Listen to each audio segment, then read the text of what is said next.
We go for another 2 hours, folks. And you know, I've been studying El Paso's history for a long time, going all the way back to the creation of the river and the mountains and this, that, and the other, and the gunslingers. When we think of settlement in this area, they crossed the river where the Hacienda Cafe is right now. Mm-hmm. And there's not even a sign down there. And you know, an interesting thing is we don't not only don't have a sign for that, but right across the river was where in 1911 the initial start of the Mexican Revolution commenced. You had revolutionaries and you had Federals meeting there in tents. There were thousands of them. The soldiers were there. Pancho Villa was there. They argued and quibbled for several weeks or months even, and finally nothing came of it. And the initial start of the revolution began right across the river from where you're at. And there it is, a nice, beautiful, grassy area right now. Make the distinction, if you could, between Old Fort Bliss and the Hart's Mill Hacienda. They're two different things, but they're next to each other. Well, when we talk about Old Fort Bliss has had, I think, 5 or maybe 6 different locations.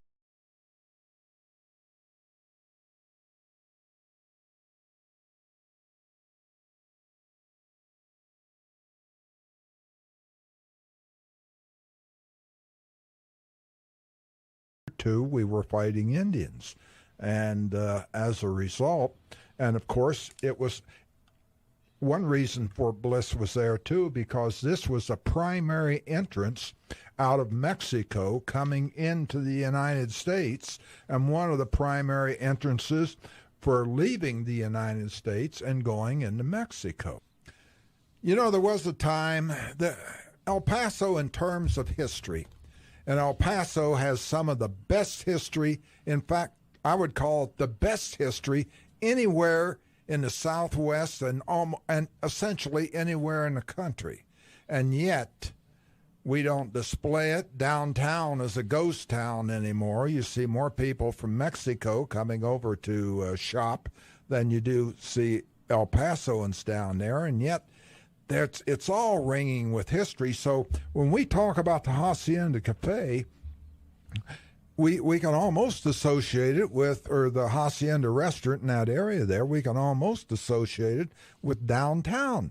Both of them are essentially dead in terms of history. Children in El Paso don't know downtown, and they don't know the Hacienda Cafe or that area there. And how do we change it? And that was a clip from a show in 2008 with Mr. Leon Metz. Leon passed away Sunday, and today's program is a tribute to Leon. You will hear a lot more Leon, vintage Leon today as the show unfolds. So good morning, Melissa. Good morning. Your thoughts on Leon? Oh, Leon, he was a historian, TV, radio show personality, and like all of our listeners, I used to listen to him or see him on TV and listen to him on the radio show here every Saturday. Mostly memories of it is in the backyard working and riding a lawnmower with him in my ears as I was riding around the yard. Well, it's a good thing we're here today because we've got a lot more Leon coming. And so we welcome you now to the El Paso History Radio Show in 2020, and where we say Texas history does begin in El Paso, and it's a reminder about our sponsors who are usually listed on that open, but we use the old open today. We have Patrick Tuttle Legacy Real Estate, Pepe's Mexican Restaurant in Cañutillo, Mission Del Rey on Lee Trevino, and Monterey Asset Management. And they can find us streaming, right? Yes, they can. They can find us streaming at ktsmradio.com, and we can listen to us live all over the planet. And the streaming is going to be interesting. Well, right now we're streaming. Actually, the live video picture of this studio is now online at facebook.com/El Paso History Radio Show. So, hey, wave. Hello. And you see Bernie's in here with us. Bernie Sargent is here with us as well. So, good morning, Bernie. And I think you're the next level historian after Leon. What are your thoughts on the history of El Paso and Leon? Well, I'm flattered by you saying that. He was prolific in his writing. And I first met Leon a long time ago. I think it was 1998 when we were trying to develop the Keystone Heritage Park. And he had showed up for one of our fundraisers, And afterwards, he asked me if I would give a little presentation to the El Paso County Historical Commission. And I was flattered because like Melissa, I had listened to his program. In fact, I think I had one of his books that I bought at a garage sale, not knowing really who he was. Yeah. And thought that, well, this is kind of nice. Well, thank you. So I did show up, and I did give a little presentation on Keystone. And right afterwards, he goes, I think you need to be part of the El Paso County Historical Commission. So there you go. And there you go. So that was my launch into El Paso's history. He's a troublemaker. Yeah, he was. We'll ask you both further in the program about some of Leon's early days, because he had so many things that he did, and he came to El Paso. But I also want to recognize that Pepe's our sponsor. You can send their Mexican food across the United States. I sent a box to Pennsylvania, and our listener out there was very happy with that. So that's another thing to do. And you got a thought about Mission Del Rey right there. Yeah, for the holiday season, Mission Del Rey will be open on Saturdays with weekly $20 radio show coupons for online orders. And you can go to missiondelrey.com, or you can call them at 915-440-2140, plus a special offer for Black Friday next week, but more on that one later. And also the history moment today is going to be a Leon clip, yes? Yeah, we're going to be listening to Leon sharing the history of Concordia Cemetery, and it was great listening to these old clips. We got some more clips. Let's take one right now. Clip number 2, Maestro, if you would there. This is the idea with Leon. He's talking about how El Paso was formed in the 1800s. It's well known, of course, that present-day Juarez, formerly El Paso del Norte, was the first European community in this area. El Paso came together as a settlement known as Ponce's Rancho, although details are not all that clear. For our purposes, El Paso began in January 1827 when Juan Maria Ponce de Leon, an individual of some prestige and influence south of the border, petitioned the authorities for a tract of land north of the river. That would include today's downtown El Paso. The property cost him 80 pesos, much more money in those days than now, but for those 80 pesos, he obtained substantially the present downtown El Paso area. Most accounts describe the land, roughly 210 acres, as a desert. A crude dam diverted Rio Grande water into the area. Ponce built 2 or 3 structures in what is now downtown, the most consistent story indicating that his hacienda and outbuildings sprawled where the downtown Mills building stands today. The area thus became Ponce's Rancho. That was its name, complete with a watchtower, workers and guards. Ponce, being a prominent, wealthy individual, also retained a home in Juarez. During the Mexican War, Ponce's Rancho passed to the United States, and in the summer of 1849, Benjamin Franklin Kuntz, reputedly an early-day confidence man, purchased Ponce's Rancho. Even though the legal paperwork has never turned up, the sale, for whatever amount, certainly occurred. The property now evolved into a settlement called Franklin, presumably for Benjamin Franklin Kuntz, an early-day confidence man. On September 8, 1849, Kuntz released portions of his land to the U.S. Army, specifically to Major Jefferson Van Horn and 6 companies of the 3rd Infantry, 257 officers and men. The government paid Kuntz $4,200 in rent a year. The site thereafter became known as the post opposite El Paso, the El Paso de Juarez, then called El Paso del Norte. Much later, the post opposite El Paso would simply become Fort Bliss. And since the town legally became Franklin, how did the nearby towering peaks become the Franklin Mountains? So we can all take comfort in knowing that the Franklins were named more or less for this early-day confidence man. But he was an interesting personality. Meanwhile, Fort Bliss moved to McGoffin and Willow Streets. Kuntz became delinquent in payments. Ponce thus repossessed the property, adding additional watchtowers and extending the irrigation system. After Ponce's death in 1852, a trader named William T. Uncle Billy Smith purchased the property in the community for $10,000. On January 30th, 1859, Smith sold out to a syndicate which retained Anson Mills for a complete survey, Mills having recently washed out of West Point but passing through this community by stage to California. But Mills completed the survey, all 50 acres of it. So if you sometimes wonder why the streets downtown don't make much sense, seeming to wander at odd angles, complete with abrupt junctions, consider the time and the place, the surveying accuracy, the wandering river, the previous surveys and ownerships, the strange legalities regarding who owned what, plus lost monuments, markers, and paperwork, the disputes and fistfights, as well as international boundary litigations and arbitrations. Well, we're lucky that downtown makes as much sense as it does. In closing, I'll say that subsequent court cases continued for half a century. Although they were finally settled, none of the litigants walked away happy. What you're hearing today is Leon from about 2006 to 2008. We got a whole bunch of Leon coming here. Bernie, let's talk to you for a minute about the things that you know about Leon and maybe just begin to talk about his early history. He was not a native El Pasoan. No, he was from West Virginia. In fact, ironically, his birthplace was just a few miles down the road from where my great-grandparents lived in the coal mining sections of West Virginia. That's a big, small world you have there. Yeah, I know. There's always a connection, you know. Real small world. Yeah, it was fascinating talking with him about that because I did reminisce with him about some episodes with my great-grandmother in Clarksburg, West Virginia, and some of the things that we went through. I went through 4, 5, and 6 years old when we visited her down there, and kind of reminisced. And at that point in time, he was he had probably still serving in the Air Force here at Fort Bliss. And what he did at Fort Bliss, I think, was it Biggs Air Base yet by then? Yeah. What he did there, from what I remember him talking about, sitting right in that chair where you are, Melissa, and I'm sitting here. He talked about being a propeller specialist. Yeah. Yes.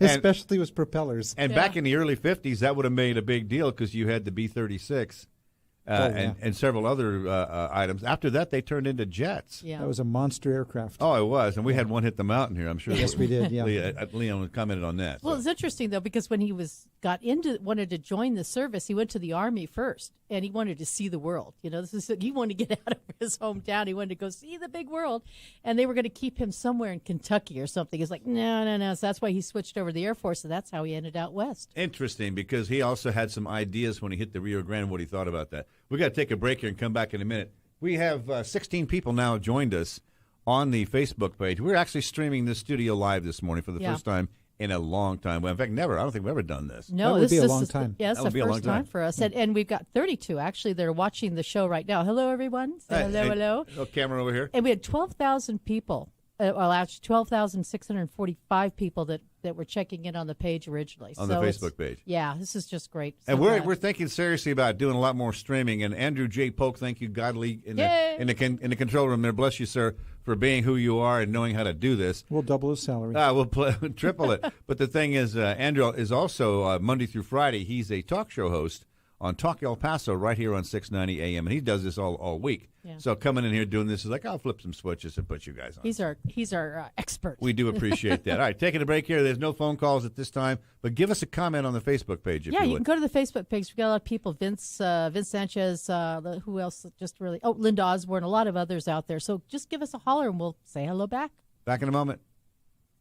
Pepe's New Mexican Restaurant and Cantina serves the old Griggs Mexican food recipes in a new location at 6761 Doniphan Drive. Enjoy great New Mexican food with cold beer and the Juan and only margarita from the cantina. The managers and cooks from the original Griggs restaurant serve tacos, combination plates, and sopapillas. Get the best Mexican food in the valley at Pepe's New Mexican Restaurant and Cantina, 6761 Doniphan, near Loop 375. Call 877-2152.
us an email today if you like, anytime, including during the show, otherwise during the week, ephistory690@gmail.com, and I'm looking at it right now. If you say something, I'll see it. Also, we are streaming live on Facebook for the first time ever, and we see all of us sitting there like, okay, these guys don't do much. It is a bit of a delay, so it's like, okay, there we go. Well, we don't know that, and the people out there don't know that unless they have their radio on and their computer on. Then they'll realize, oh my God. Anyway, but no, you can pick one and listen to it. And they can also, under that live stream, you can also Facebook us a question or a comment. We've got several, Jamie Coppinger, Carl Lombas checked in, Rick Kern, many of them who have been with Leon in the past on the radio show. That's true. They knew Leon pretty well. Also, we are the El Paso History Radio Show on Facebook, obviously, but also on YouTube. You go to youtube.com/El Paso History TV, and we have a channel there by a bunch of DVDs I produce are up there, and they're for free. Just take a look at them. Also, we have 20 segments of our ABC7 series from El Paso History TV that aired on ABC7 in the last 2 years. youtube.com/El Paso History TV with Bernie Sargent, who just got up and left the room. You never can tell. Chased him out the door. He said his name and he leaves. But anyway, that's all. youtube.com/El Paso History TV. Now you can subscribe free to this free channel and automatically get notices on new videos and other interesting things I'll having post up there. And all you have to do is to search El Paso TV. That's what I do most of the time for Google anymore. And also there's recent subscribers like Desert Rat Gardener and E-Devil12, some of these names. But please hit the like book like book. Okay, let me start over. Let's hit the like button on our Facebook page for the El Paso History Radio Show, and it just helps us with more notices on what we're doing. And please subscribe to our YouTube channel. History is not there for you to dislike or like. It is for you to learn from it, and if it offends you, even better, because then you're less likely to repeat it. It's not yours to erase. It belongs to us all. All right, do the clip now for the next clip. Yeah, we've got Pancho Villa coming up. This is going to be number 3, and it's the Mexican Revolution was always a favorite for topic for Leon. Now hear him tell the story of one of the most famous people of the Mexican Revolution. To much of the world, the Mexican Revolution brings to mind its most dominant, most mesmerizing figure, Pancho Villa. In the hearts and minds of people for generations, he alone typified the Mexican Revolution, his name remembered when perhaps greater men would be forgotten. Historians Florence and Robert Lister described him as, quote, explosively unpredictable, a violent contradiction of good and evil, kindness and sadism, ignorance and crafty intelligence, end of quote. Villa embodied the savage, free, reckless, black-hearted atmosphere of his times, they wrote.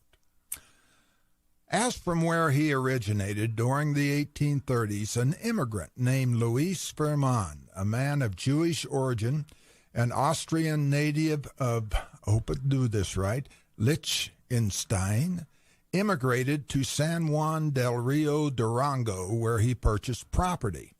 There he married Ursula Garola, and they had 3 children, Luis, Jorge, and Candelaria Ferman Garola. Luis was born in San Juan del Rio Durango, years later meeting and marrying Rosario Garcia in Ciénaga del Barrasco. And out of this union emerged 2 sons, both born in the same village, Luis in 1868 and Miguel in 1870, each being baptized in San Juan del Rio Durango.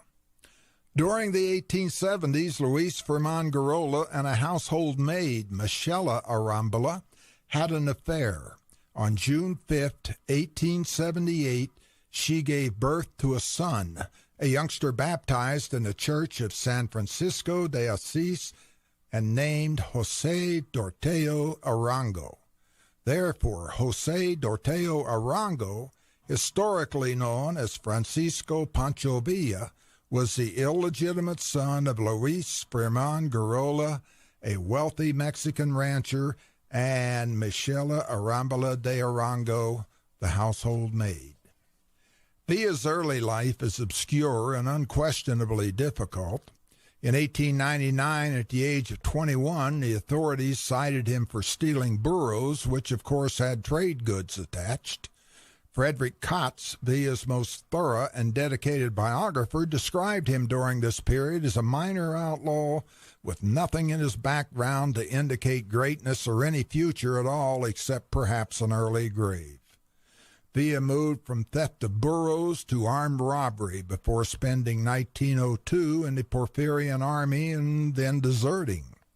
While Villa's primary biographer, Kotz, found no evidence of Arango killing his first man because that person deflowered Arango's sister, the El Paso Morning Times did not dispute such a possibility.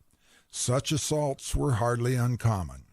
Arango therefore joined the outlaw gang of Ignacio Parra, serving without distinction until drifting into Chihuahua.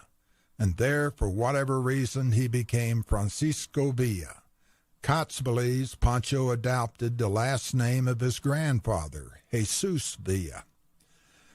His early Chihuahua years are vague, although allegations of murder exist, as do accusations of cattle theft.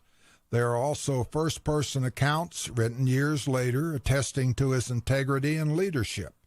Yet even before 1910, Villa had become a seriously wanted man in Mexico, the incident stemming from Claro Reza, an early cattle theft accomplice of Villa. The Federals captured Reyes, Major Santo Diaz offering Reza his freedom for testifying against Villa. Reza did so, but later paid the price when Villa tracked him down and shot him dead. Villa was 32 years of age in 1911, around 5 foot 7 or 8 inches tall, weighing about 170, and balancing all that on a muscular frame with a tendency toward paunchiness. He had brown, dominant, mesmerizing eyes, sometimes described as beady, thick, kinky, somewhat dark reddish hair, a prominent lower jaw, and irregular, heavily stained teeth. Pancho rode a horse easily and dressed plainly. He loved cockfights. Villa was also quite intelligent, although uneducated. He neither smoked nor drank, being a fierce abstainer from alcohol, a man quoted as blaming alcohol for the misery of the Mexican working class. Of course, women were a major weakness, as he fathered perhaps a multitude of unidentified children and would throughout his lifetime have several wives, none of whom he divorced. And Villa's hates were as well known as his loves, he being a man of enormous emotional tendencies, murderous rages one moment, weeping openly the second. His turning point came during the middle to latter part of 1910, when attorney and Chihuahua Governor Abraham Gonzalez recruited the 32-year-old Villa for the insurrectionist movement, and so commenced the transforming of Villa into the legendary villain hero. And welcome back to the radio show, which is now on television.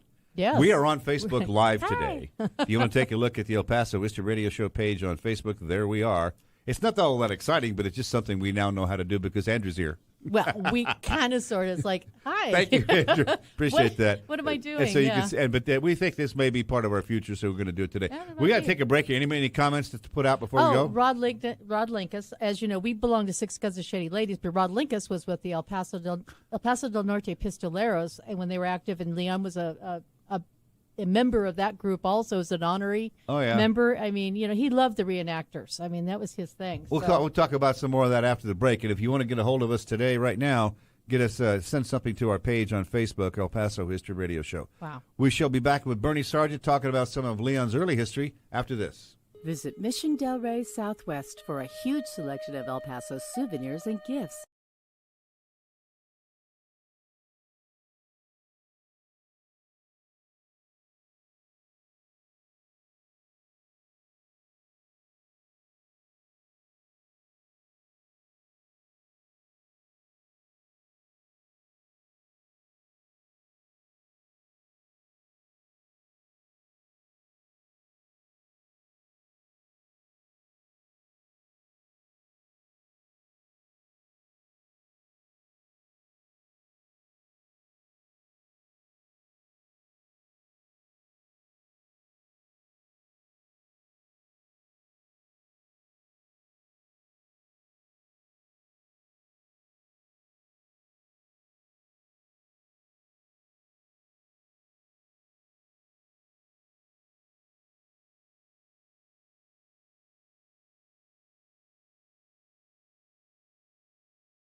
El Paso History with Melissa Sargent and Jackson Polk.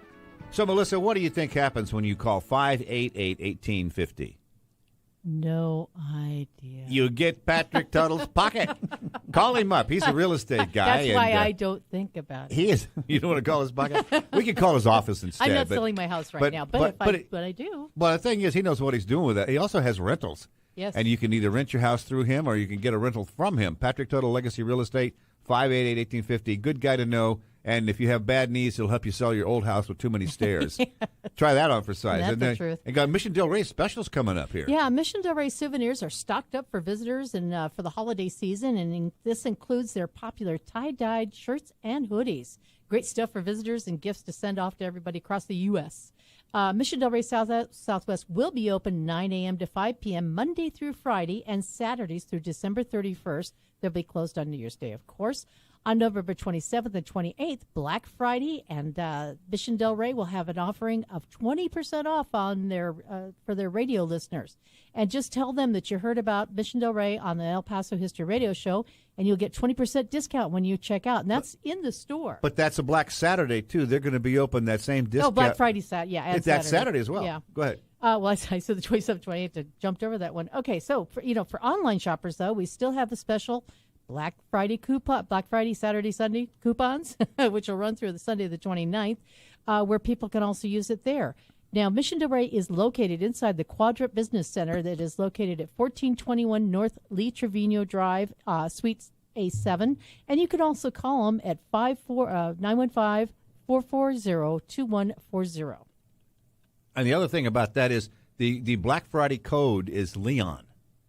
Didn't I read that? I don't know if you did or not, but I'm just going to stress it. Oh yeah, no, it's another tribute to go shopping with Leon for $20, 20% off. 20% off. Yeah, go buy some big stuff. Yeah, you can't combine it though. I will say you cannot combine it with our regular history promos. All right, the idea of Leon Metz in the history here. He's an amazing guy. We stand on the shoulders of giants, primarily him. Yeah, and there are others in town that were focusing on El Paso history. But Bernie, you looked into some of his early history. What did you find out after he was a propeller specialist? What happened to good old Leon? He had originally enlisted for 3 years, but because of the Korean War, he was tied over for 4. And while he was here, he developed this fascination for Billy the Kid, and I think that just opened up his eyes to the whole Southwest genre, Billy the Kid, Pat Garrett, and so on, which led to him writing books ultimately about those two particular characters, especially Pat Garrett. And it was a fascinating thing. While he was here, he was also a milkman. I believe he delivered bread. My grandfather did the same thing up in Washington, so we used to joke about the bread thing whenever I talked to him about previous lives. And he was also a manual labor at Standard Oil at the refinery. He did that for a period of time. And a police officer. A police officer. And he was a police officer. Which was a great story because he talked about he just kind of got the job one day. He applied and then they called him up and said, hey, we need a police officer. And they asked him, do you have a gun? No. And so they gave him one.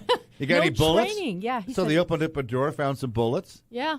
I mean, back in the day, it was zero training. And, he went from there to being a milkman, I think. Yeah. Because he made more money as a milkman. Mm-hmm. And I think one of his regrets was he should have stayed a policeman, is what he was saying, back in his day. Yeah, well, he developed a lot of relationships with the police force here in El Paso. Oh, yeah. He really respected them, and talked a lot about the PD and the history of the El Paso Police Department. And so it was interesting. He was also an archivist and given credit for developing or starting archival information at UTEP in the collections area. Oh, I got one for you, a family thing. Yeah. My uncle hired him. My uncle Baxter Polk was the librarian and gave Leon his first job. I'll be darned. At the college, Texas Western College. And at the he time. developed the Southwest. Well, let's see, the Southwest Collection? Special Archives.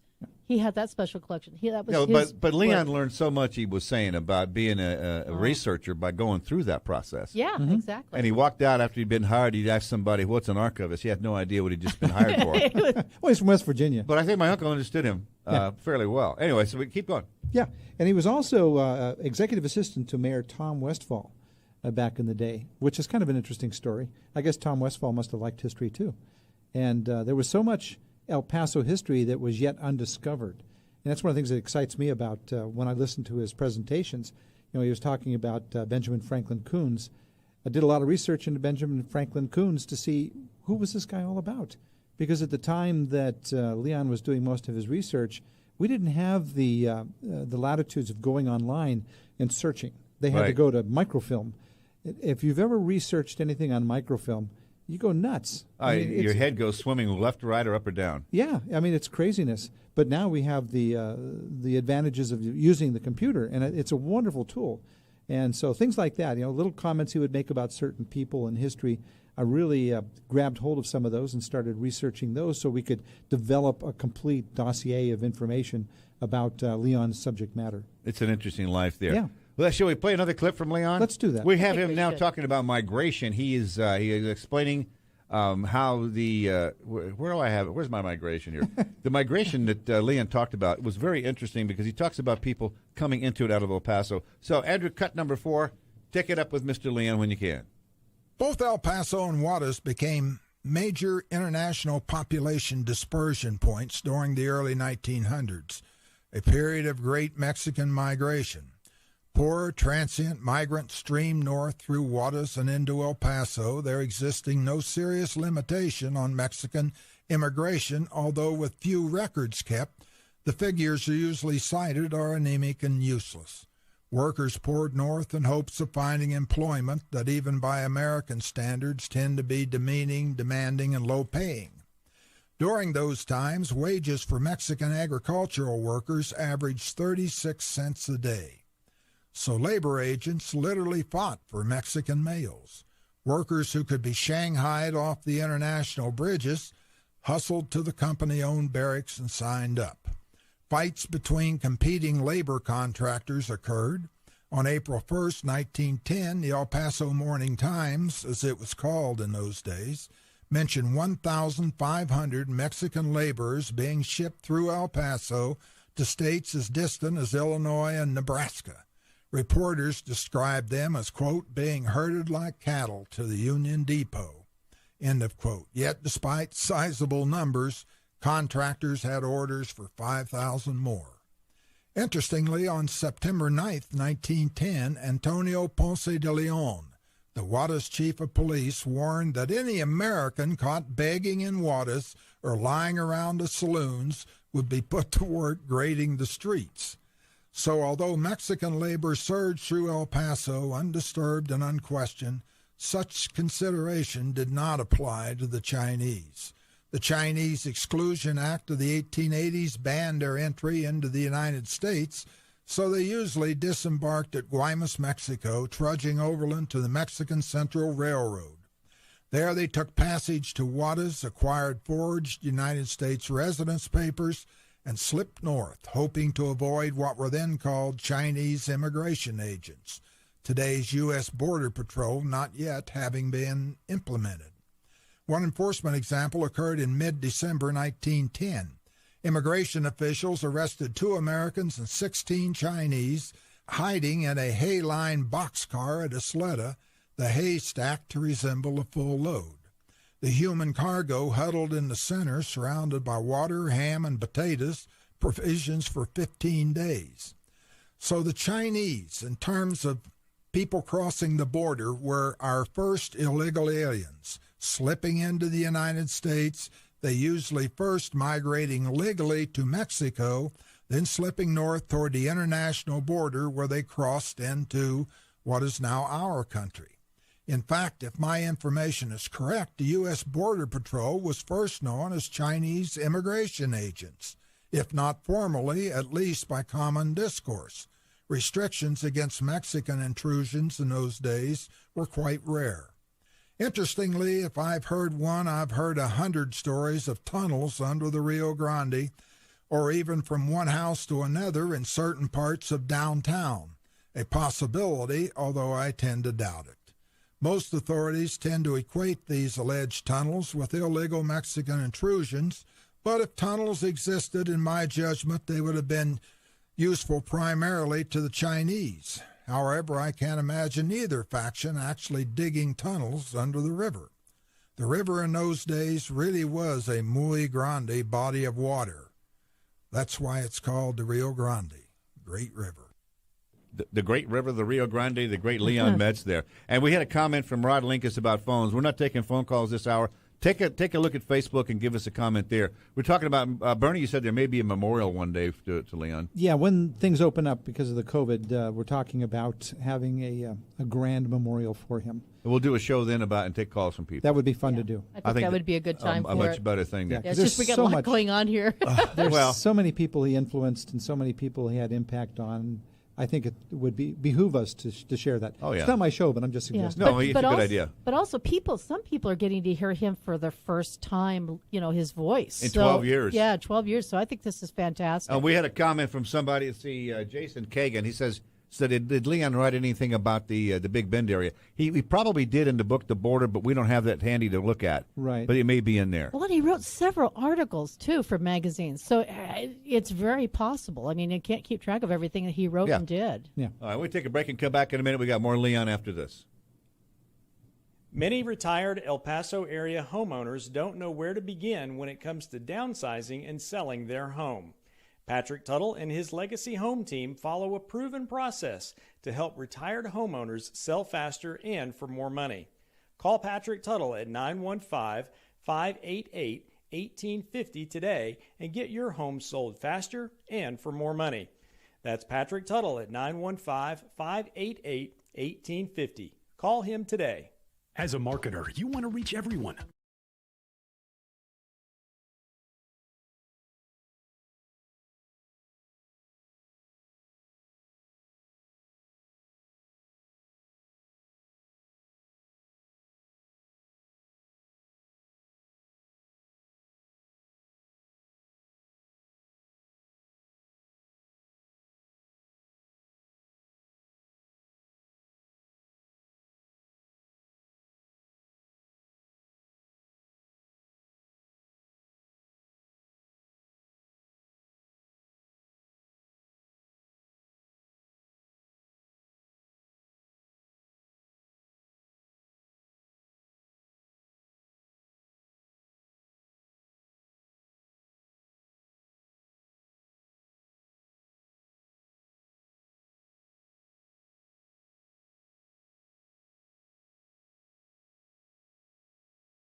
Here again, El Paso History with Melissa Sargent and Jackson Polk.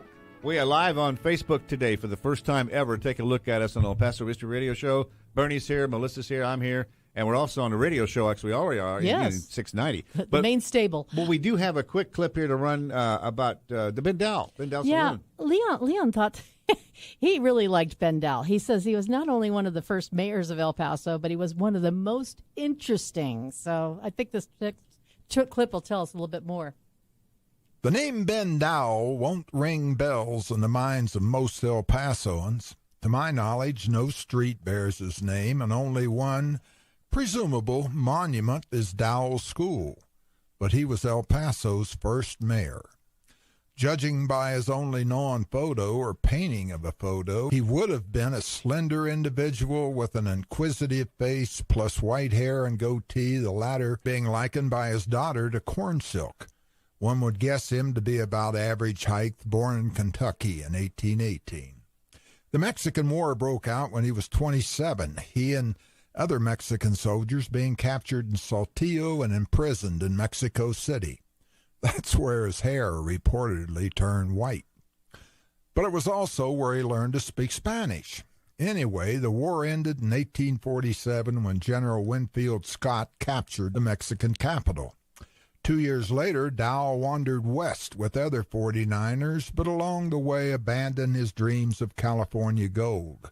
Instead, he stopped at the pass and went to work in the vineyards of Ponce's Rancho, roughly in today's downtown area. Here Ben met and married Juana Marcus, a tiny Tigua Indian woman, their marriage taking place in Concordia, a fair-sized settlement where Concordia Cemetery now sprawls. Ben was 34, Juana was 19. He built their home where the downtown Camino Real now stands, and to the best of my knowledge had the only child from El Paso ever stolen by a coyote. Dowell shot the animal before it had reached 100 yards. The girl was okay. Dowell thereafter became El Paso's first postmaster as well as his first saloon owner, opening his establishment alongside his house. The Ben Dowell Saloon subsequently became El Paso's best-known and most popular thirst parlor. By now, most townspeople had started calling Dowell Uncle Ben. He became a master mason. During the Civil War, Ben Dowell's saloon acted as a voting place for secession, and the South won. Dowell's Saloon, therefore, became the first local establishment to run up the Confederate flag.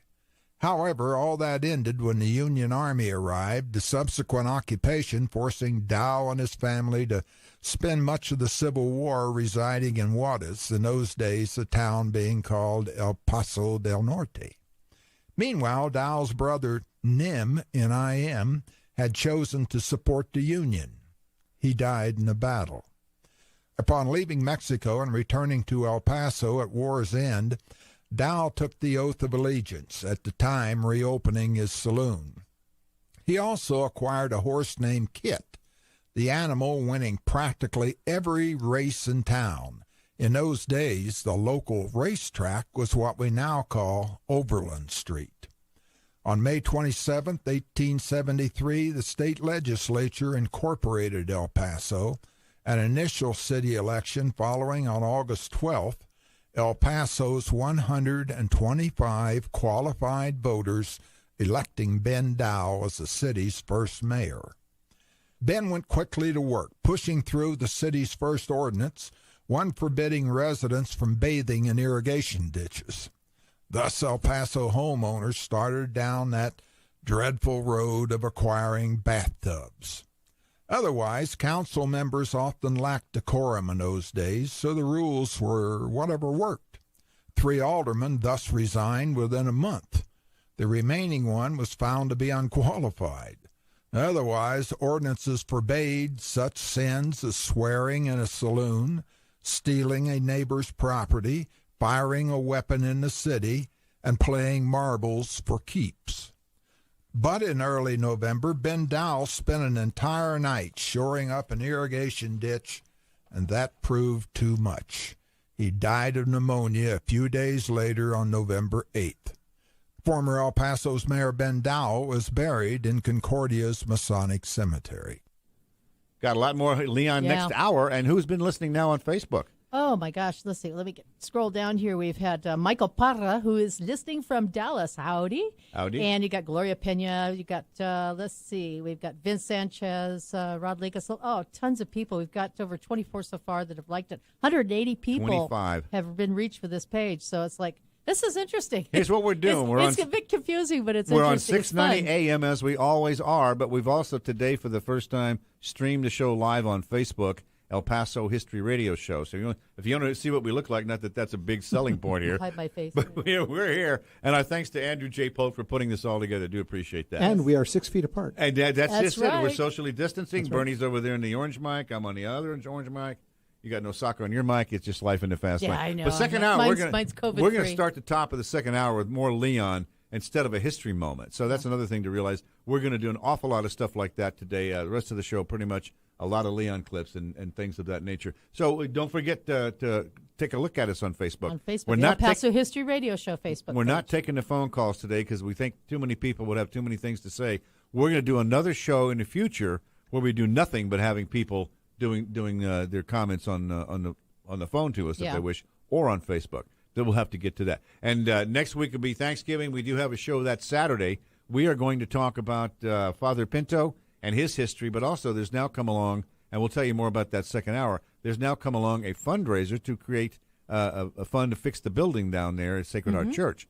So we'll get to more of that after that. So, Andrew, what's the end of this block here, Andrew? Are we almost there? Are you having music come up? He's busy. He's trying to be our cameraman, our audio man, switcher. What am I doing on this page wrong? Oh, no, and he's got our Facebook things all figured out. And we got Bernie sitting in here with us. We'll talk more second hour about more of the early history of Leon and more on reenactor thoughts. So stick around. Second hour, we'll be back talking about Concordia Cemetery. See you then. Literally, see you then. See you then, yeah.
History with Melissa Sargent and Jackson Polk.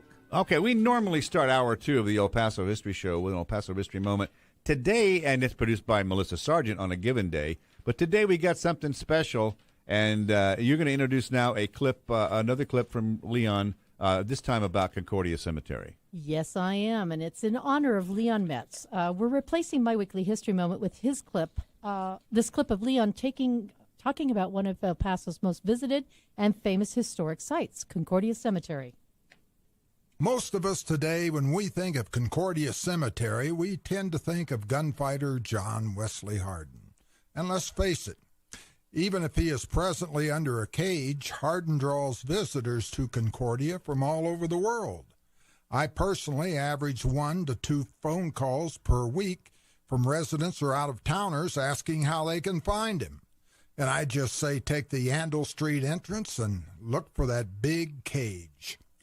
But Hardin is only one of an incredible number of fascinating figures buried in Concordia Cemetery. So let's start at the beginning. Concordia Cemetery, which lies essentially under the Spaghetti Bowl, began with a 26-year-old Kentuckian named Hugh Stevenson. Stevenson, a strapling orphan over 6 feet tall, spent much of his early life in Concordia, Missouri. But in August 1824, he and 4 other men entered El Paso as part of a wagon train. In 1828, at the Guadalupe Church in Juarez, he married Eugenia Escarity. The happy couple then acquired a 900-acre tract of land north of the Rio Grande, initially calling it Stevensonville, although it soon evolved into Concordia, named for Concordia, Missouri, Stevenson's place of birth. On March 24, 1854, a bishop of Durango authorized Padre Ramon Ortiz to establish and bless a cemetery at Stevenson's ranch.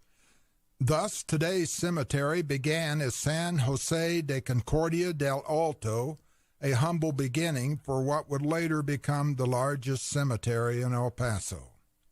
And tragically, one of the first burials there would be that of the gentle First Lady of Concordia, Juana Maria Escarity Stevenson. A deer she raised as a pet gored her, the young lady tragically dying on February 6, 1856. Thus, she was the first known individual to be buried there, but ironically, the location of her grave is nowadays totally unknown.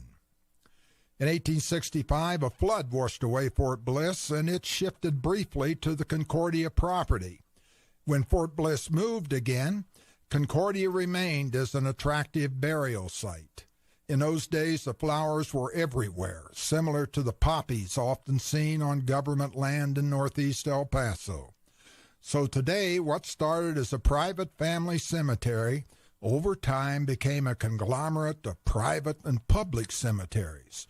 1 acre went to paupers, 2 acres were sold to the city of El Paso, 4 acres went to the Catholic Church, roughly 1 acre went to the Mount Sinai Association, and thus arose the first Jewish cemetery in El Paso.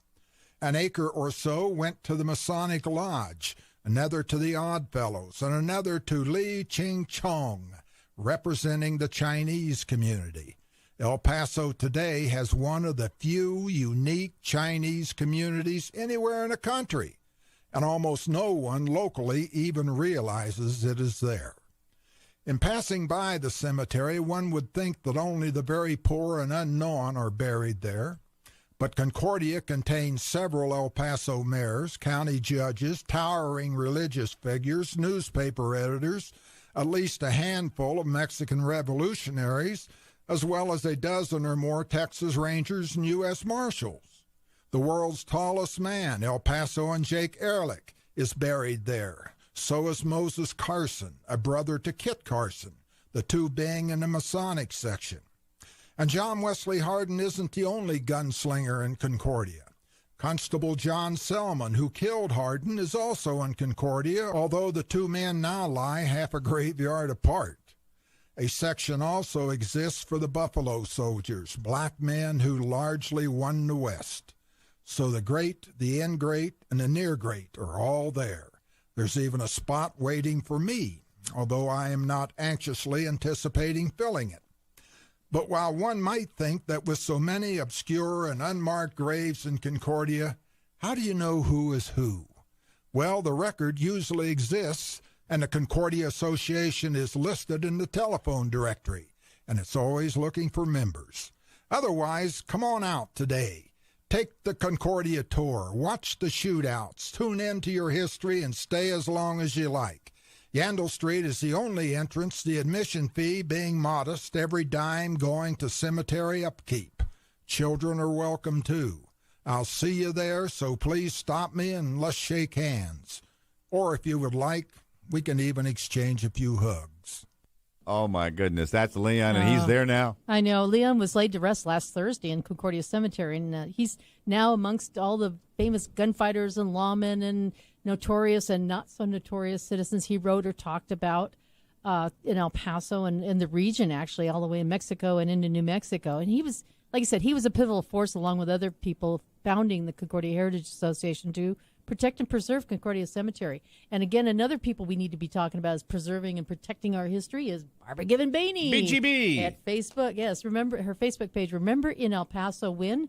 She's been doing this for a long time, and she's got some great team members that are working with her on And we that. thank her for that. Bernie's one of the team members, Paul Louis Kinwees, and we thank her for what she does over there, and Craig Hayes. Also, at this point, we do have a guest on the phone here talking about Concordia, Patricia Kidney. Good morning.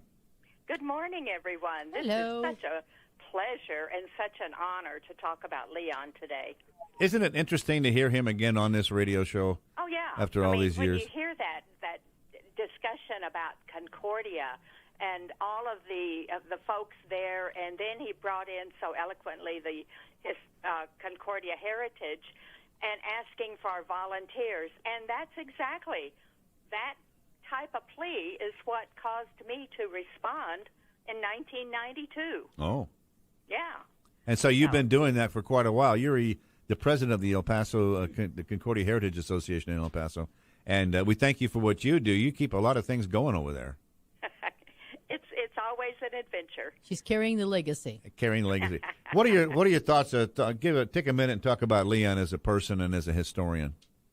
Well, as a person, his I don't know if it was coming from the type of the part of the country with that accent sort of appeals to me, that West Virginian earnest way of speaking, but he was always gracious, and he always loved what he was doing. Anytime he spoke to a group, each person in that group thought he was talking to them only. He had such a storytelling, such an earnest, I can't even describe all of those things that will lead one to believe what he was saying. And then you want to help him. Oh, yeah. And I think, I've done a lot of thinking about this because over the years I've heard a lot of comments from, zillions of comments. But one that I sort of read about last night was that he was considered a cultural historian and the way he wrote his books. So I thought, well, what the heck is that? So I checked it out, and it appears that it's what we do. It's bringing history alive at that time and place. And I think that was his manner of writing, his manner of talking to people. I think his passion was there, and you just wanted to help. You wanted to be part of what he was talking about. There's so many people who've said that they just ran into him, and he'd take all the time they wanted to talk about whatever they would bring up. So, all right, Patricia. And, I was impressed when he would be giving tours at Concordia. There was always some yahoo in the crowd who would think he could one-up Leon. Yeah. And there's one, honestly, every presentation I've ever done, there's usually somebody who's wanting to prove you wrong about something. Yeah. But Leon's a gracious manner would respond like, well, partner, I don't think I've heard about that. Yeah. But you know what? let's talk a little bit, and I'll explore it, and I'll find out about that. Yeah. Yeah, the other thing he used to do is sit here on the radio after he'd written a book, and he'd come out and say, you know what? It's always somebody going to call me up and say, I read your book, Mr. Metz, but did you not know? And then they'd proceed to explain something to him that he didn't know. But no, he was always gracious about it. He didn't react defensively. He just said, well, tell me more about it. Yeah. I'll be happy to find out about it. And, that immediately took the vinegar out of that person. And suddenly he was on Leon's side to try to help him. Oh, yeah. I think Bernie could agree with me also, is because of that attitude and his approach, it brought people like Bernie and I to Leon's not from here, we're not from here, but made us love that history and want to get involved with it, right, dear? Oh, absolutely, yeah. He definitely had an impact in that regard to us, as well as many other people. I mean, you look at what's going on at Fort Bliss with all the soldiers. Leon reached out to the soldiers and shared his military history with them, and he had a tremendous respect for them. And I think for that reason, this show's carried on, with you two and folks that have lived here briefly and now live somewhere else on the face of the earth are able to listen to these things, and hopefully they're listening to the show today. I think so. And a lot of people are looking at us on Facebook today, Patricia. You can actually hear us. We've had some trouble with our camera, but the audio's still going out, right, Andrew? So the picture may come and go, but that's just the way it goes. Patricia, thanks for joining us today. Well, good to talk to you. Do I have time to tell you the great grave-robbing caper? If it's quick. It is quick. Leon was the one who got the call, letting us know they were coming to steal Hardy's Oh, body. that's right. That one. Oh, my, yeah. Oh, I remember that one. That was fun. So he rounded up all the lawmen and That's cowboys, right. and we stood him off and fought him in court, and we've still got him. Oh, that's true. Hardin is still here. And you put a concrete slab on him, right? We sure did, and put a cage around him. Oh, my God. Cemented the deal. Patricia Kidney and Bernie Sargent, thank you for your comments. You take care. You're welcome. We'll see you again. Thanks, you take her Patricia. easy. Yeah. Been fun talking to her. Patricia's a great historian as well. Yeah, she so, is. and I'm sorry about the Facebook feed. The camera just crooked out. Oh. But I think Andrew says we can still have the audio going out there. There we so go. Don't worry. And we have 29 people looking at it. The point is, we're doing this on 690 AM as always. It's streaming live on iHeart. It's now streaming live with a television camera on Facebook in several places. And so that's kind of what we're talking about here. We'll keep doing this. We got more Vintage Leon coming up. So we shall be back in just a moment. Monterey Asset Management is proud to sponsor the El Paso History Show. If you're tired of the ups and downs of the stock market, maybe you should invest in real estate. Monterey Asset manages apartments in El Paso and helps investors buy, hold, and sell properties. To learn more about the many benefits and long-term appreciation of investing in real estate, call Certified Property Manager Ray Baca at 915-592-4549. Call Monterey Asset Management to discuss your personal financial needs at 592-4549. From UFOs to government conspiracies, the world is full of the stuff they don't want you to know. Here's where it gets crazy. If you found a GPS device on your vehicle, would you remove it or would you just leave it there? No, you put it on another vehicle. That's obvious. Each episode dives deep into the world's strangest topics, from hidden history to the bleeding edges of science and beyond. Listen to Stuff They Don't Want You to Know on the iHeartRadio app or wherever you get your podcasts. What are you doing to keep your nose clean? After all, the nose is your body's air filter, the first line of defense against airborne diseases. I'm Martin Hoke, and I invented Navage, the powered suction nose cleaner. Navage cleans your nose by flushing out allergens, mucus, dust, and germs, including dangerous infectious germs. So with all the horrible stuff in the air, now's the perfect time to join more than 1 million Americans who use Navage. It has over 30,000 online reviews averaging 4.7 stars. Why?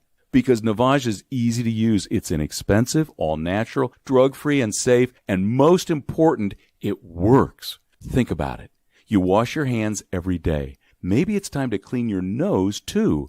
Breathe better, sleep deeper, feel and be healthier. Online at Navage.com and at Target, CVS, Walgreens, Bed Bath, and Rite Aid. Navage, N-A-V-A-G-E. Clean nose, healthy life. Buongiorno. Buongiorno. Buonasera. Buonasera.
with us, and we also have Bernie here with us, and also we have Leon, vintage Leon, more coming up. With us, yes. Yeah, he is in that way. We got to tell you who's coming in next week. We're going to talk about Father Pinto. He was a great influence on El Paso.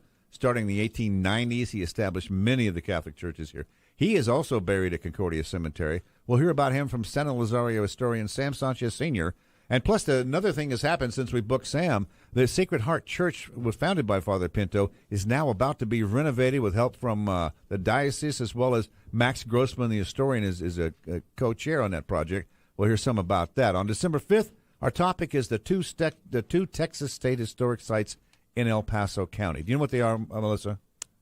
Yes. Yeah, I caught you off guard there. I was shuffling papers, Okay. as I'm always doing in between, especially today. One, Dr. David Carmichael is going to explain the cultural history of Waco tanks. Yay. And the other one is we're going to have Jeff Harris and Michelle Ranglewood review the McGoffin home and the historic McGoffin family. So those are the two historic sites in El Paso County for the state of Texas. December 12th, the International Boundary and Water Commission had a lot to do with most of all of our area history from way back.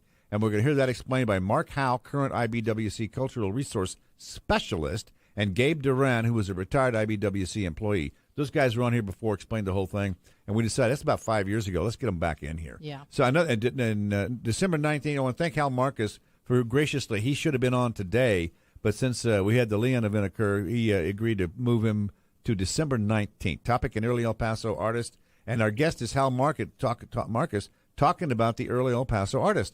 And he's got a gallery, he owns it, and he has a list of El Paso artists from here who painted our history onto their canvases. He and his wife, Patricia Medici, will share their early El Paso Master Dead Artist exhibit in their gallery on Oregon Street. Can you imagine that? See, dead painters. Dead painters. You could expect Hal to do something like that. Yeah, you would. That's how he's another one of the wonderful characters of El Paso. Oh, you got something. And that would be Medici.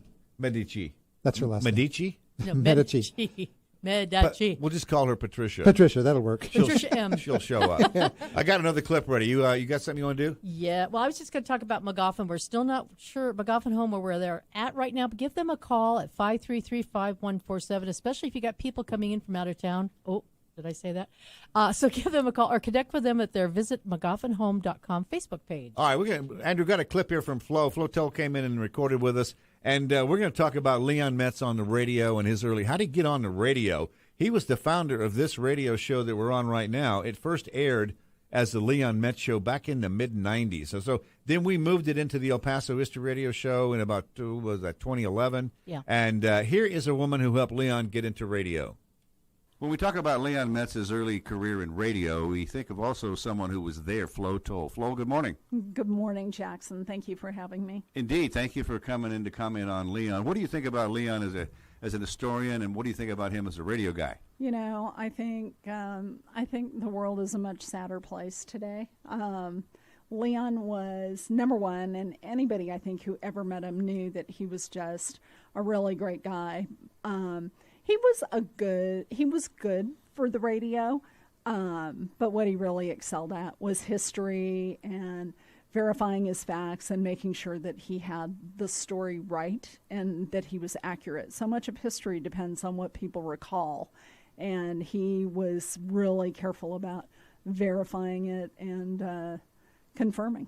You were his co-host in the early days. How'd that go? I was his co-host. That got started in an interesting way.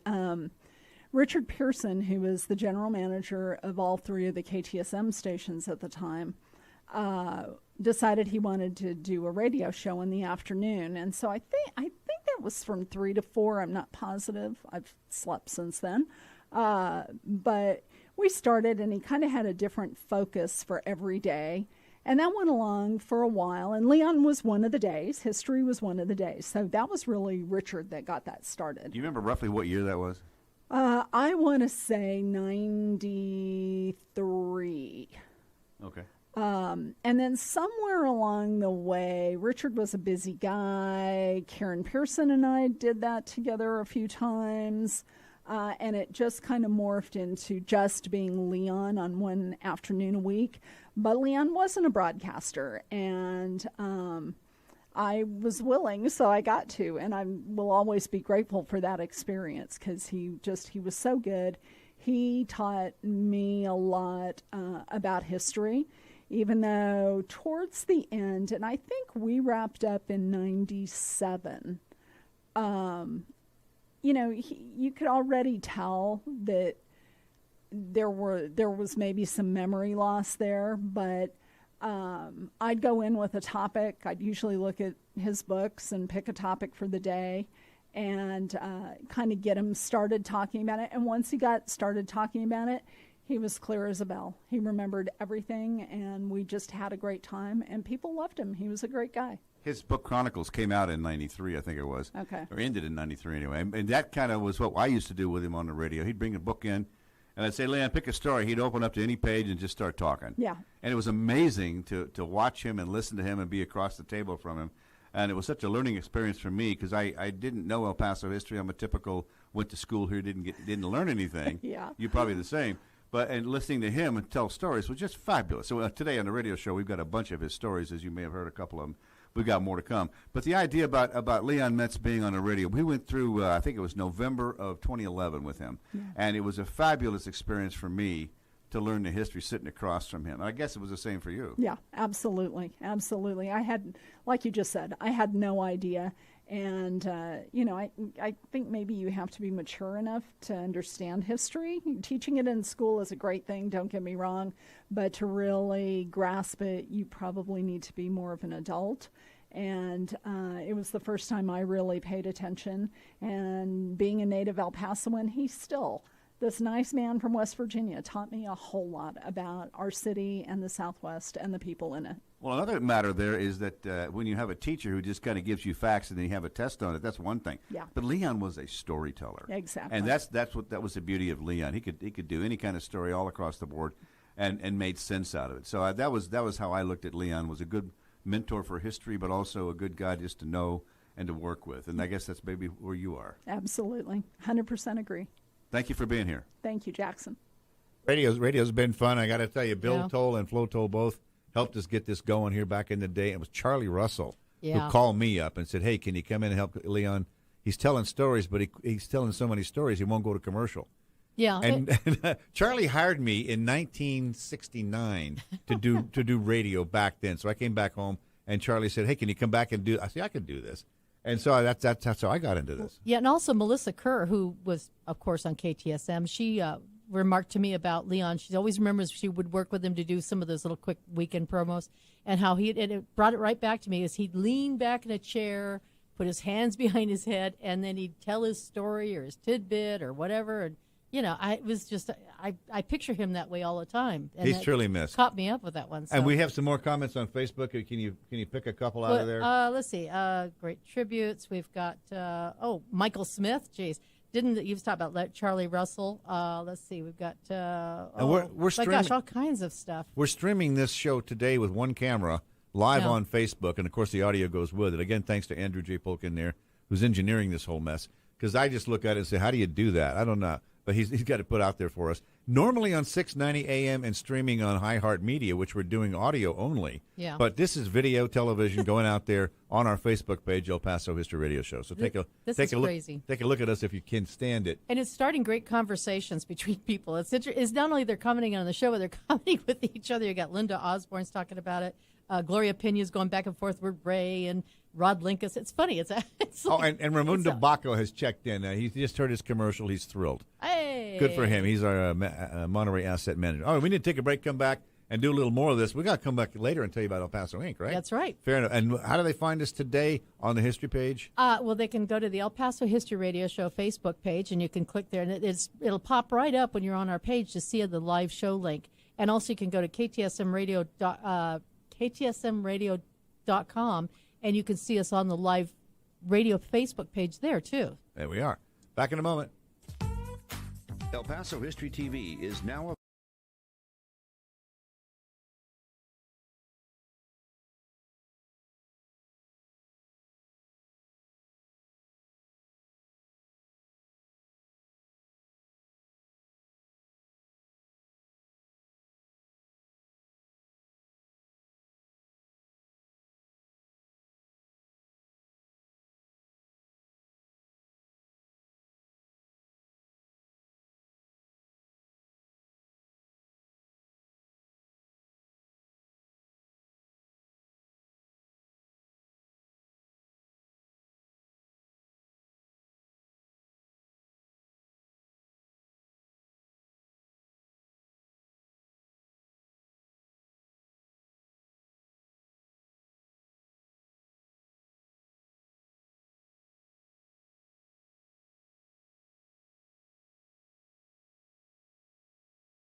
with Melissa Sargent and Jackson Polk. All right, we're going to do something we normally do here. We're going to talk about this week only in El Paso, Inc. Okay. 3 ultra-cold freezers have made their way to El Paso as medical professionals prepare to receive the coronavirus vaccine. A pet entertainment space that combines food, beer, and dogs is coming to El Paso. A beloved church in Segundo Barrio is gearing up for a long overdue renovation. El Paso's business journal, El Paso Inc., is available for home or business delivery. To receive El Paso Inc. and order it online, go to elpasoinc.com. Tomorrow night on ABC 7 Extra, help is on the way. The El Paso Department of Health announced the city is making preparations to begin vaccinating against COVID-19 once the vaccine arrives. But who will get the first vaccinations, and is everyone willing to get it? ABC 7 Sunday night edition host Saul Saenz asked the spokesman for the Texas Department of State Health, as well as the director of the El Paso Health Department, when we can expect that vaccine. We'll also learn the cost and when everyone can expect to be vaccinated against this invisible killer that has already claimed more than 800 lives. Watch ABC 7 Extra Sunday nights with host Saul Saenz after ABC 7 at 10. Oh, a lot going on there. Bernie, you got any comments for the moment? Because we're going to go another Leon clip. You got a moment here? I'm reading some of the comments on here, online, the live comments on Facebook. They're great. I mean, his influence just crossed borders. It's like Keith Wilden said. He never met a stranger, just an old friend he hasn't seen in a while. Fair enough. All right, Melissa, you got another clip of Leon. What is it? Yes, we've got the one that's on White Sands. He was just always amazed with the beauty and uniqueness of White Sands, and also why more people didn't go there. Here's Leon. Have you ever wondered where the world's largest gypsum deposits are? Probably not. But the answer is in White Sands, New Mexico. I drove past those sands the other day, and the area hasn't changed any since the last time I was there. The dunes are still impressive, as expansive, and as mysterious as ever. The region is today a national park, but in spite of only an hour or so drive from El Paso, few folks I talk to seem to go that way anymore. The White Sands sprawl across the Tularosa Valley between San Andreas and the Sacramento Mountains, immense dunes of sand that seem to rise and fall, that border and often intrude onto and into the nearby White Sands missile range. Otherwise, the sands heave and beacon, fascinate and repel.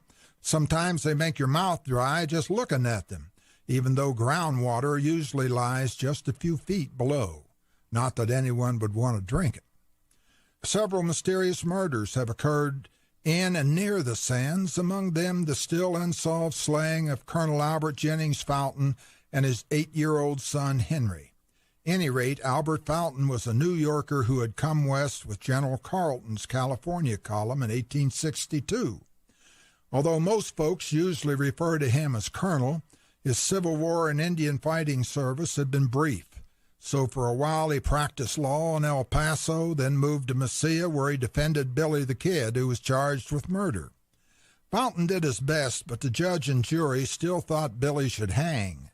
And Billy would have done so, except that he broke jail. His breakout seemed pretty dramatic at the time, but ultimately it didn't help him much because Lincoln County, New Mexico Sheriff Pat Garrett soon tracked him down and shot him dead. During the following quarter century, much of the ranching country around Las Cruces, the range and dunes, were taken over by large and small ranchers, both groups quickly learning to hate one another. The large ranchers raised cattle, the small ones sheep, so tempers and animosities flared. As for Colonel Fountain, he and his son Henry were returning home to Mesilla following a court battle in Lincoln, when right at the edge of the dunes, 40 miles east of Las Cruces, within rifle shot of what is now Highway 70 entrance to White Sands Missile Range, Fountain and his son Henry disappeared from the face of the earth. Their horses and buggy were later found, but no bodies, and to this day, whatever happened to the Fountains remains one of southern New Mexico's greatest murder mysteries. But there have been other enigmas regarding this stretch of country. For instance, George Nesmith, a Scotsman who owned what would later become Blazer's Mill near Ruidoso, had been summoned to Mesilla to testify in a court case. He took his wife and child with him, but all three mysteriously disappeared as they crossed the White Sands. Their bodies were never found. Finally, the famous Sheriff Pat Garrett, the tall slayer of Billy the Kid, a man who once lived and worked in El Paso, was perhaps the last to die near the White Sands. His murder occurred on February 28, 1908, a leap year fatality. His slayer, however, was captured. So today the sands are quiet, the national monument of beauty and wonder, an attraction for tourists all over the world. But like any beauty and wonder, the sands hold their secrets, and many of those secrets will always remain dark and mysterious. Dark and mysterious secrets, Yes. and Leon would love to know who those people were. And it was fun to always listen to him and him telling his stories. And like I mentioned in the clip there with Flo, he would bring his book in here, the Chronicles book, and it was all well-worn and beat up, and he'd just open up a page, and I'd say, "What are we going to talk about today, Leon?" "Well, let me see." And so he would just set off on it. Sometimes he'd have it, dog-eared and ready to go. Well, the history moments were based a lot on his just going through his book, his little mentions of different things, and I do more research on it. So I thank him for that. Well, I talked to the station management, and I also talked to Leon. I said, "What would you think about doing something called a history moment? I've got just the person who needs to come in and do that." And What? And you agreed to it. Well, I suggested it, but you said, well, you need to do it. I'm like, Well, I mean, the idea was I cooked it up with the marketing people here, and I did it kind of to get you on the radio. Yeah. To be honest with you, I thought it'd be a good avenue for you to get on, and then you agreed to it. Like, okay, what do I got to do? And so I had to learn to teach myself how to record. Well, and also how to write these things. This Yeah. is not simple to write these things. Yeah, So I said my English teachers are flipping in their grave right now. Well, But she's writing, that producing. stuff does happen. All right, we're going to do one more clip now before the break, and this one's a little bit different, but it's vintage Leon, and it's good old Leon singing a verse here about he explains the woman who was the Yellow Rose of Texas. Number 12. She's the yellow rose of Texas, I'm going there to see. Nobody only knows her, nobody only me. She cried so when I left her, it nearly broke my heart. And if we ever meet again, we never more shall part. She's the sweetest rose of color this fellow ever knew. Her eyes are bright as diamonds, they sparkle like the dew. You can talk about your dearest friends or sing of Rosalie, but the yellow rose of Texas beats the bells of Tennessee. Any rate, folks, we've all heard that song, and we've heard of the Yellow Rose of Texas, and tunes like that occasionally still jingle in our memory, more so perhaps when people like me have been sitting in a chair and staring out the window for over an hour, idly watching cars pass in the street, and I find myself humming a few lines now and then from a popular folk song. Written apparently before I was born. Folks called it the Yellow Rose of Texas. I don't remember when I first heard that tune, no doubt on the radio when I was a kid back in West Virginia, but off and on I've sung it over to myself ever since I was a toddler, hardly old enough to strap on my first Gene Autry six-shooter. I've learned since, more from casual reading than any other thing, that there really was a Yellow Rose of Texas. She was a mulatto slave girl, referred to in real life only as Emily, an unindentured servant who belonged to Texas Colonel James Morgan. Where she was born, where she came from, how old she was, although no doubt in her late teens or early 20s, and how she wound up in Morgan's household, we don't know. We also don't know what eventually happened to her. We do know that at the Battle of what's now New Washington, Texas, during the Texas Revolt, Mexican forces liberated Emily. But her capture didn't do more than transfer her from one tent to another, the latter occupied by Mexican General Santa Anna. Not too long afterward, at the Battle of San Jacinto near Houston, the Texas force swept in for the decisive strike of Texas independence. Emily allegedly kept Santa Anna tarrying too long in the tent. By the time he got dressed, the battle was over, the Mexican army had been defeated, Santa Anna was a prisoner, and Emily was a folk hero. In short, she became the Yellow Rose of Texas, and arguably the founder of Texas independence. At least that's the story. A handwritten of what we know regarding the Yellow Rose of Texas appeared a few years later after the battle. In spite of numerous misspellings, as a poem, the words were roughly similar to those found in today's song. Then, as a piece of music, the Yellow Rose of Texas first appeared in 1858, published in the New York newspapers. During the Civil War, the Confederacy sang the Yellow Rose of Texas as a popular marching song.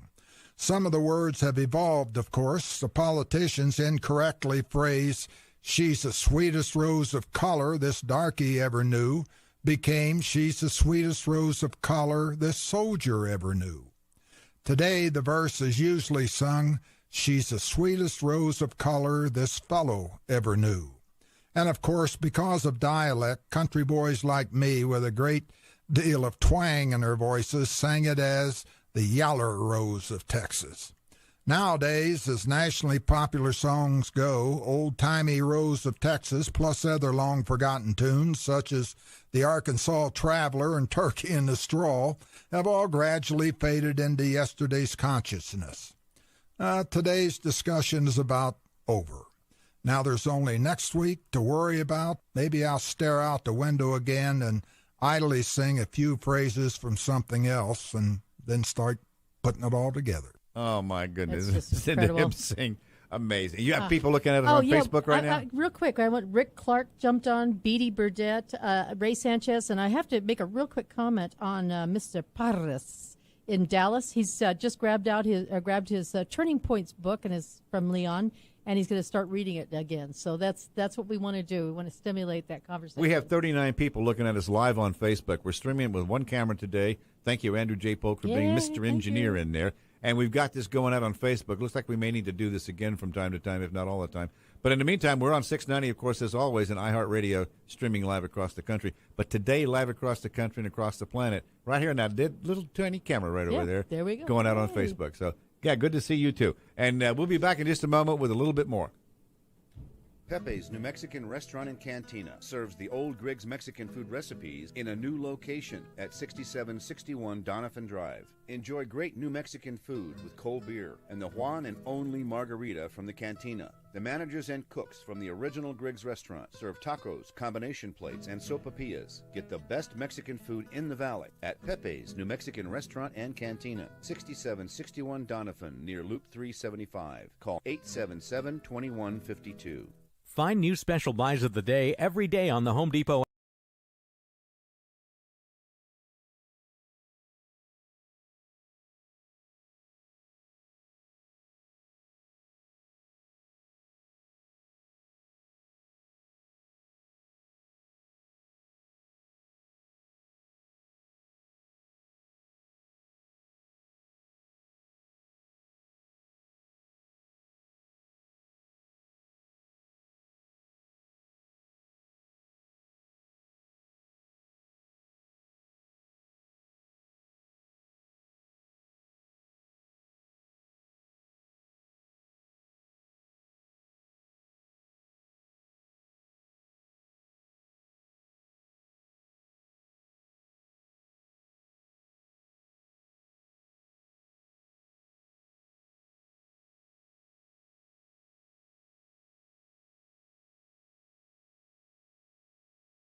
Was new.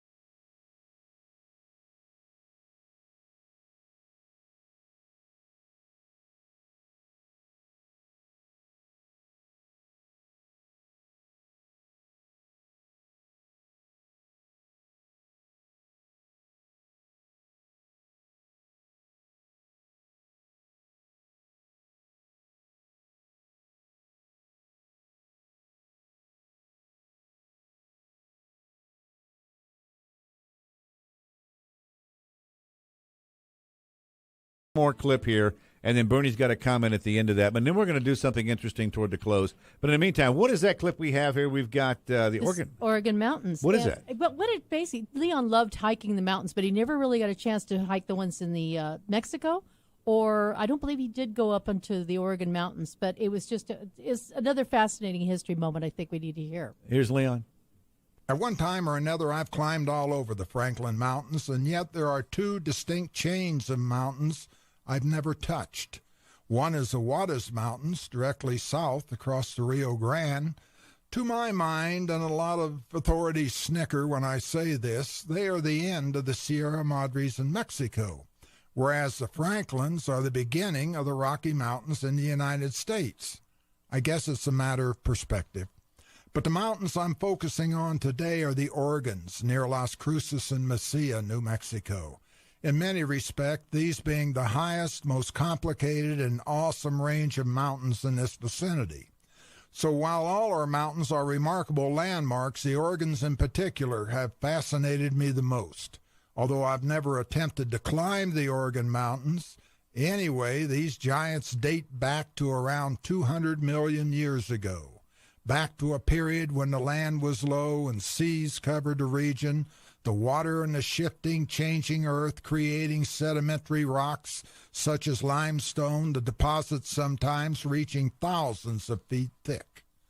A large part of these mountains, bounded by irregular cross-cutting fault plains, is believed to have originally crystallized at a considerable depth beneath the Earth's surface. In this case, I wish I had a clearer definition of considerable depth. Then, about 60 million years ago, the geological forces commenced reacting. The land we call the Southwest arose under tremendous pressure, forcing massive blocks up and over other massive blocks of rock, thus forming our first original mountain ranges, the land between changing into basins as well as deep valleys. The old valleys and mountains subsequently disappeared or became part of the new, and even the new eventually became the old as the land flattened, setting the stage for upheavals to commence again. So what we see now are what one might call the new or recent Oregon Mountains, although they date back roughly 32 million years, plus or minus a few millennium.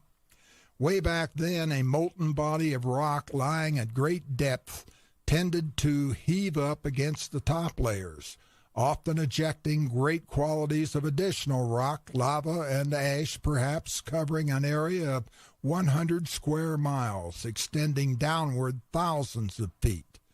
And this evidence can still be viewed today, the dark red rock still creating and forming the uplifted southern portion of the range. The Oregon Pinnacles we see today are the remnants of this magma, all of which took a few centuries to cool. The sedimentary material weathered from rocks eventually washed into Old Mexico, southern New Mexico, Texas, and even the Gulf of Mexico. We mow our lawns today on some of this material. About 12 million years ago, after the hot rock had cooled, the meandering, faulting Rio Grande uplifted the eastern portion of the Oregon Mountain chain, tilting that region down toward the west. The subsequent ice ages contributed to further rainfall, as did additional weathering. And so across ages, God and nature created that familiar jagged skyline. Otherwise, much of what we call fault block still remains buried under sand, out of sight. Nor is the faulting ended. The region east of the Oregons is so recent that the ages-old uplifted gravel banks are still intact. Therefore, according to geologists, the faulting along the Rio Grande is apparently still alive. I've read and heard it said that occasionally, quote, small earthquakes, end of quote, rather quietly rock Las Cruces today. So when we pause to gaze at our regional mountains, as I often do, one of the interesting as well as one of the odd characteristics is that they are all so different and all so similar. Each of our mountain ranges has its own history, a history occasionally making me wonder if the mountain building period is finally over, or if the gods are merely taking a much-needed break. Many thanks to everybody commenting on Facebook. We do appreciate yeah. it. You guys are going to go eat at Pepe's? Yes, we are. I'll be out there getting takeout. And in the meantime, we got one last tribute to Leon, and it's somebody we know from Leon's history. It's a man by the name of Charlie Russell. Here's Charlie Russell. Happy trails to you until we meet again. Happy trails to you. Keep smiling until then. No matter what the clouds, and we're together. We'll sing a song and bring sunny weather. Happy trails to you till we meet again.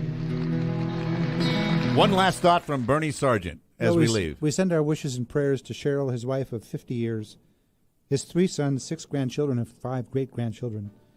Adios to a true gentleman and a true friend. We will never forget you. Adios, Leon. See you next week.